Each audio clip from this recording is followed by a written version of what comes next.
হর্ষবর্ধন কিংবা বাবরের বিজয় বার্তা নয়। ভারতবর্ষ মানে বিজয় সিংহের সিংহ জয়ে ফ্যাসিস্ট গৌরব কথা নয়। ভারতবর্ষ মানে শুধু মীনাক্ষী পুরম কিংবা জামা মসজিদ নয়। ভারতবর্ষ মানে নেহেরুজির বংশোদ্বৃত্তি কিংবা জিন্না সাহেবের অলিখিত শ্বেতপত্র নয়। ভারতবর্ষ মানে এক ভালোবাসা, আমার তোমার স্বপ্নের, সঙ্গীতে, জীবনে, আকাশে, মাটি। আমাদের প্রাইমারি স্কুলে পরীক্ষা সাহেব সাদা দাড়ি, মাথায় ফেস ড্রিল করাতেন আমাদের।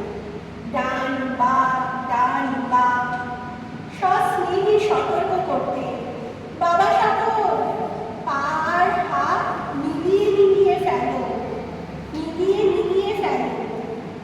কলুখা সাহেবের গোড়ের মাটিতে আজ ফেরেস্তার হাসি ভারতবর্ষের চেরাগ হয়ে চলছে।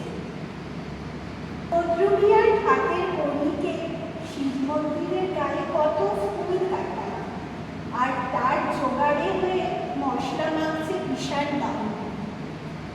নিয়ামত শেখের বকুল মাহাতো এক পাটাতনে ধান ছাড়ে, সোনালি গোবিন্দ ভোগে খামারে ঠিকরে পড়ে সোনালি আলো।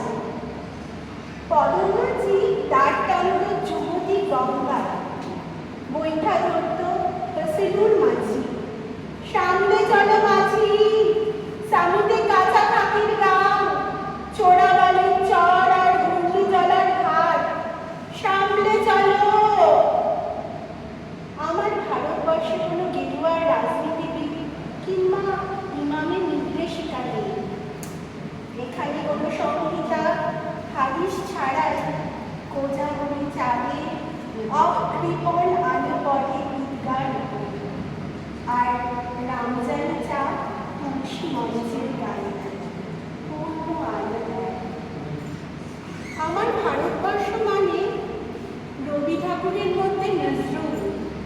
আমার ভারতবর্ষ মানে রবি শঙ্কর আর আলী আকবরের যুগলবন্দি। আমার ভারতবর্ষ মানে গণেশ পাইন আর মকবুল ফিদার রঙিন ছবি।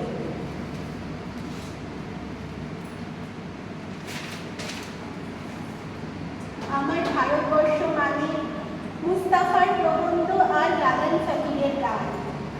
আমার ভারতবর্ষে আমি শুনেছি মোহাম্মদ রফির সঙ্গে লতার দুয়ে, দেখেছি পাল্লা দিয়ে